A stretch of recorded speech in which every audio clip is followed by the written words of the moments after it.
Hello, Studio 108 Seekers and Sages. I'm here with Lisa Turner, and she and I are going to talk about the stars and the planets and Disney movies. Hello. Right? So I loved how I watched the movie Turning Red. So as Tracy's like, hey, let's dive into some astrology, I was like, oh, I have the perfect movie to kind of tie into everything. I don't have the Disney Channel. Can you get Turning Red on other channels or just the Disney? You know what? It's new, so I think it's just on Disney right now. Yeah, I'm gonna have to put it on my list. I loved it. Yeah, because you got the kids around, so you have Disney access right there. Yeah. All right, the rest of us are on the list. Yeah. It's called Turning Red. So let's hear about it. Because this is Aries season. It is. And I'm an Aries. Right. And we all have Aries somewhere in the chart. Okay. And we have Mars, the ruler of Aries, somewhere in our chart. So we have that energy somewhere in our life. And the sky. So it's like, whether you have any planets there or not, this is Aries season that we're in right now. Aries is in the sky, Mars is in the sky somewhere, having a conversation about it. So this is what we're going to unpack today. Yes. Go, girl, go. So, Aries is the beginning of the season, right? It's the fire starter. It is full on aggressive, I am energy. This is me. They are the ones that push, the seedlings through the soil. And what I loved about this movie that kind of relates to Aries energy is Aries and anger can kind of go hand in hand because there's an impulsiveness to it, the acting before you think through things, right? So in this movie, the little girl has this history of a coming of age where they are taught through ritual to suppress anger, that it's a negative emotion. And as the movie goes on, she learns that the anger and the frustration, it's okay. She takes these deep breaths. She thinks of, what is causing the anger, but also, who makes her happy, and realizes that the anger is actually, it's facilitating who she is, right? Because she was suppressing who she was to fit this mold of, who her family wanted her to be, or her parents, her mom. And she realized that she was, like an Aries, a strong, independent, I am this, I forgot what her name was, but that little girl who she was. Right. I think it was May. Interesting. I just taught actually yesterday the Kriya for inner anger. So it's a Kundalini Yoga Kriya to relieve anger. And I love this Kriya. And I always tell the story when I teach it, how the first time I did that Kriya, I'm pretty sure that I'm not angry. Because I think about how I feel and I think about things like all the time, and I know I'm not angry. No anger, right? Because I have my psyche has so many clever ways of like redefining it and repurpose it, and it's like it gets tangled up with grief and with shame and with fear. Love that. Ooh, it's just like so rich, So in this Kriya, we like smack the floor with our hands and people will be like this. And I'm like, no, get angry, get very angry. And they're just like, oh, I'm not really angry. This is as angry as I can get. And I'm like, I see you, I know you, I am you. Get angry. Like, it's so productive. It is. To just move the energy, to just like move it through. And not be fearful of it. So I think, and I'm not a psychologist, but you mentioned it just before, anger is like this mask. It's not the true rooted emotion to everything. And I use this term, you pull the thread, you kind of seek out, okay, I'm really angry, I'm really pissed off. I think it's this, but is it really, what's it about? Let's take it. Let's find that root cause of it. Yeah. So, and I think, definitely there can be some really inappropriate ways to express anger. But we also have some rather appropriate ways to express anger that's I mean, that's probably what the character learned, right? Yes. Yeah. Yes. And that's why we're counting on the board. And she's mindful of it, right? This little character is mindful that she's angry, but when she thinks of things in her life that give her meaning and purpose, how calm she is. She doesn't stay stuck in that place. Versus her family lineage, who learned to suppress it. And because they suppressed it, it got bigger and bigger and bigger. So, you know, we all have that in our life. And the anger is a signal. Like, it'll tell Yes. you where the boundaries are. It'll tell you when you're in alignment with yourself and when you're out of alignment, which is what her experience was about. Like, I'm angry because I'm not able to be who I am. I'm trying to be something I'm not. Right. So, like, it's a really good signal. I just have to stick up for us Aries, Mars. Well, we need you. Yeah. We need you. Yeah, and everybody needs a little spark of fire. So. Yes, absolutely. And you know, the other side of that is passion. Yeah. You know? Right. So the fire that kind of fuels you for projects. Yes. For and again, the who am I? You know, a lot of times, you know, whether it's midlife or, you know, you start a yoga practice and you start peeling things back, it is very common, I think, to start asking yourself, who am I? Or I look in the mirror, I'm like, who's that? Right? Like, who's that person that I've become? Like, what has happened? Like, where am I in that mix? But yeah, for sure. Yeah. And you know, that's what Aries energy does. It is that I am. Yeah. Well, who am I? And as you pull the thread, so we do have a new moon coming up, and I did look at the new moon chart. And the new moon has a conjunction to Chiron, and Chiron is the wounded healer in astrology, and it sits like a bridge between Saturn and Uranus, right? So this physical, tangible, material world that we live in, and we work through these wounds to get to this higher sense of consciousness, right? So Chiron is a asteroid. And his story is about abandonment, and he becomes a healer. He is wounded and ends up and has suffering. And this all takes place natally in our life and in our charts. But with the Aries energy, and I was thinking of this movie, you know, sometimes we have this insecurity to find out who we are, or to take the leap, or to take charge of what we really want to go after, because we're scared, you know? And I was thinking of the wounded warrior came to mind as I was thinking about the Chiron energy connected to this new moon in Aries. If you have a lot of Aries or you have a lot of Mars energy in your charts, you probably are a warrior of some sort, whether a physical warrior like you are in the military warrior. We don't often think police officers, lawyers, like people that fight pro bono, people that are activists can have this kind of energy. Yeah, absolutely. Like you kind of have a passion for a cause, sort of thing. And one that you're not going to, you know, back down from. Yeah, right. It's a warrior. There's fire there. Yeah, there is definitely fire. And what happens when we don't feel brave or we don't feel confident, right? There's that wound. And I was thinking of bravery and courage and all of these things that I think of when I think of an Aries, right? Because they leap, they go head first. And bravery and courage means different things to different people. Like, we all have these different wounds. What might make me feel courageous and brave could be completely different for you, you know? And then sometimes we can get frustrated and angry at ourselves for not being that person.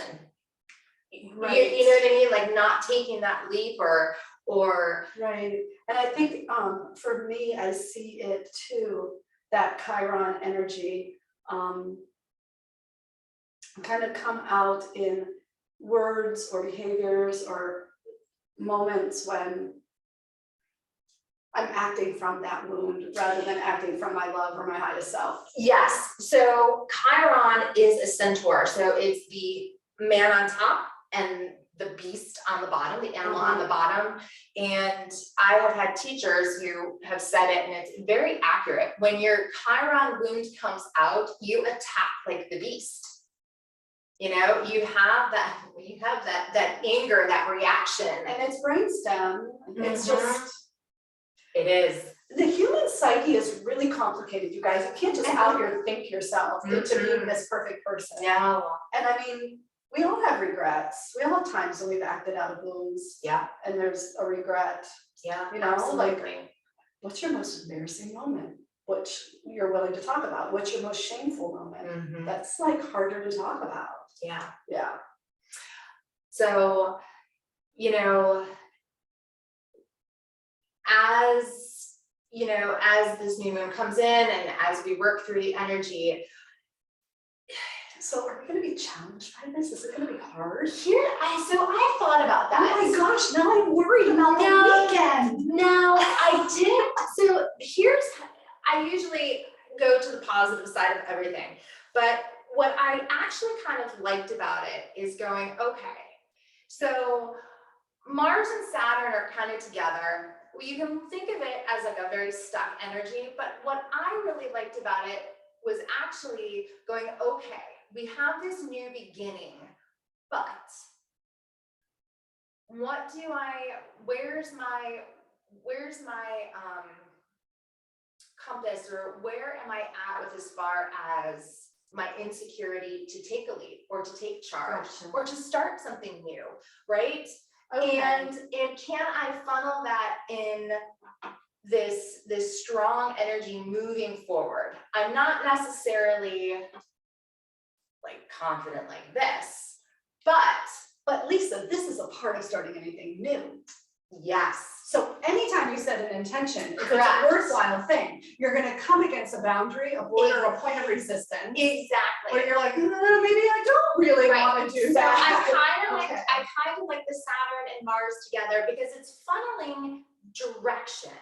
It may be an awkward, uncomfortable direction of uncertainty or bringing up an insecurity, but I liked it because it was kind of setting the course. We're moving forward.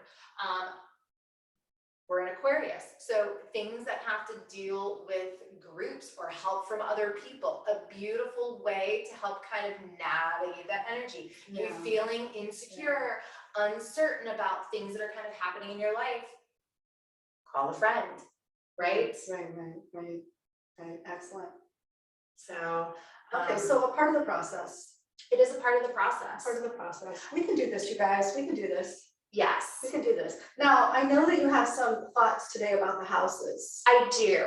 And I'm really interested to hear that. I feel like it's nice to mix in with this a little bit of a mini lesson. So mini lesson us on the houses. Yes, I do. We usually know where our sun sign or what our sun sign is.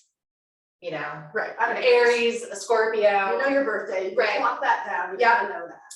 But the house is where the sun actually is in the chart, and it kind of flavors it differently. It's showing us the area of life that we are learning about. So you may or may not know this, but your sun sign is who you are becoming. Your whole entire chart is working for you to become the best version of a Scorpio or a best version of an Aries. You are learning that. I love Joseph Campbell. If I come back, I want to be Joseph Campbell. Just adore. And he talks about the hero's journey. And if we think of our sun as the hero of our own story, we have this entire chart that kind of works together on our journey. And interesting, because I put like the North Node as sort of my destination, but the sun sign is like the who And the node is like It's the where. right, Okay. right. Love That north node is helping you on the path forward to be the best version of that Aries. Gotcha. So absolutely. Okay. I mean, the sun is your identity, and that's who you are becoming. Okay.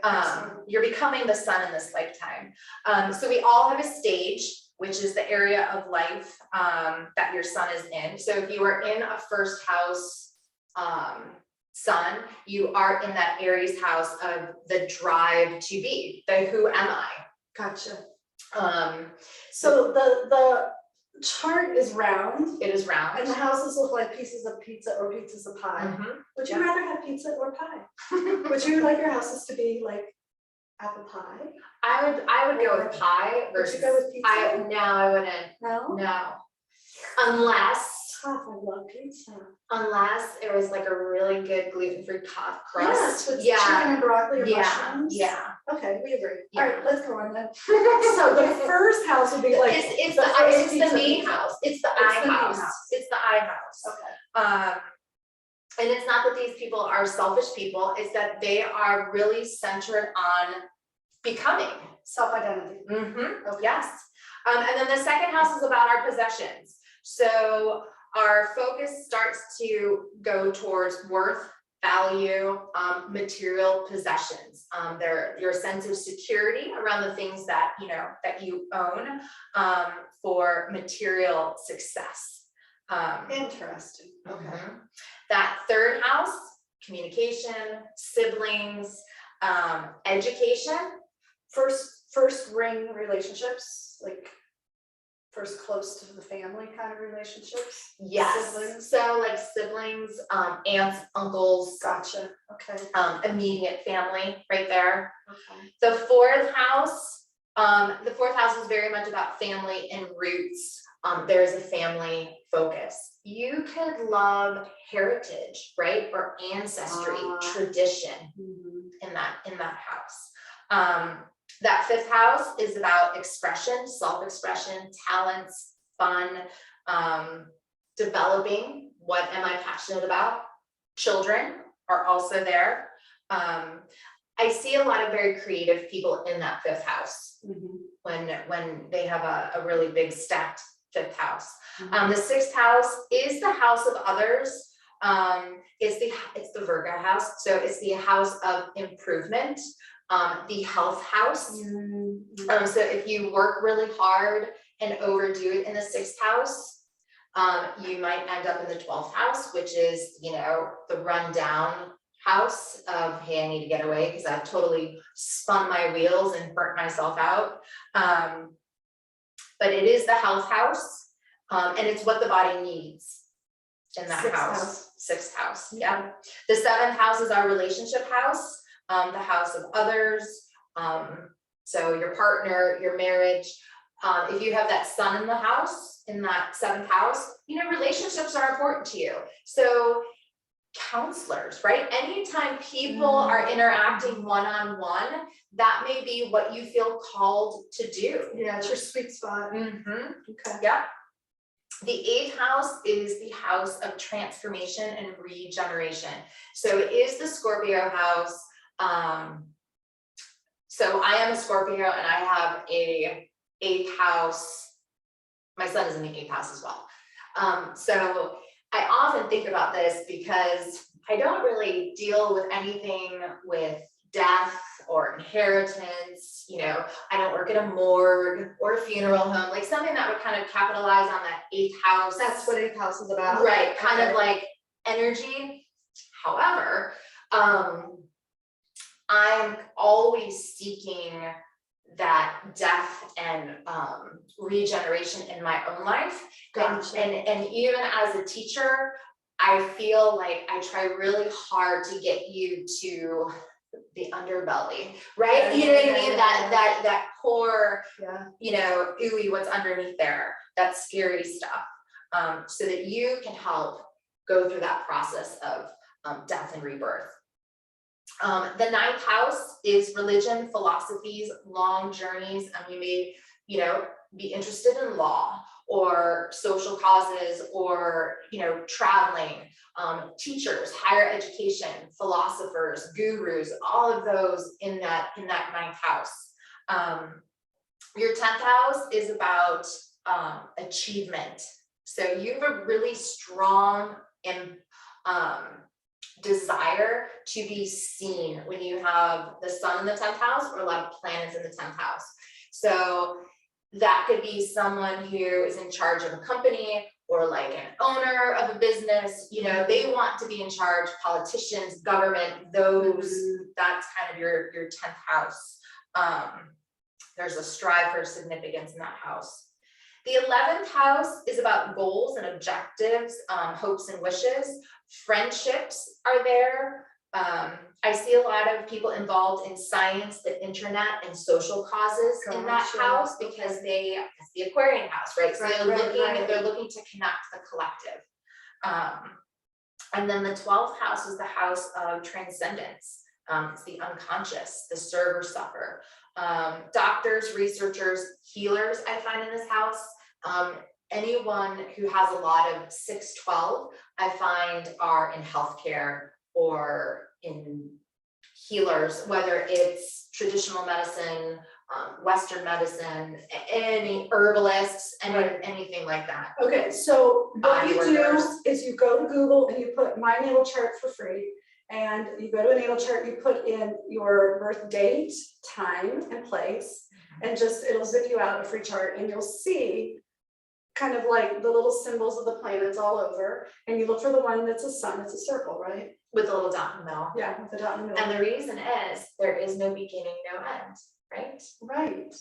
So that will be your sun sign. Mine's going to be in Aries because I'm in Aries. At least this is going to be Virgo, which is Virgo, but yours is Scorpio. Scorpio, sorry. It's going to be in whatever your sun sign is, you know, wherever. And then you can look at the pieces of pie and see which of the houses your sun is in, and then that will be the indicator. That will be the indicator of the stage in which you're performing. Stage in which you're performing. Yeah. Okay. Yeah. Really cool. So in terms of right now, is there a place for this sun, moon, new moon? When the new moon is new, the sun and the moon are conjunct. They're together. They're like lined up like they're merge. kissing. Yes, they merge. So that's why the moon is dark, because you can't see the reflection of the sun. They're in the same spot. So where is that in the sky right now? Is there a house placement to that? So it's all going to be, It's going to be in Aries, but it's going to be in Aries, but it's going to be in the Aries section of your chart. Okay. Now, we were going to do it with like whole sign. So there's different ways to cast a chart. So if you were to do it in whole sign, it would naturally put Aries in that first house, which means that we're thinking of self. How do I want to improve myself? You know, what are the things that are holding me back from being the best version of myself? Okay, so these are the questions. Yeah. So you'll look on your chart for Aries and you'll see which house this sun moon conjunction new moon point is. And I know I study astrology and I practice astrology, but it still makes me laugh. So every spring I do a detox, and this was like a really hard detox for some reason. And it wasn't anything crazy. All I literally did was add digestive enzymes. That was it. Something that seems very, very simple. But anytime you mess with the gut, you know what happens, right? Right. You mess with the gut, you get really angry because it's resetting things.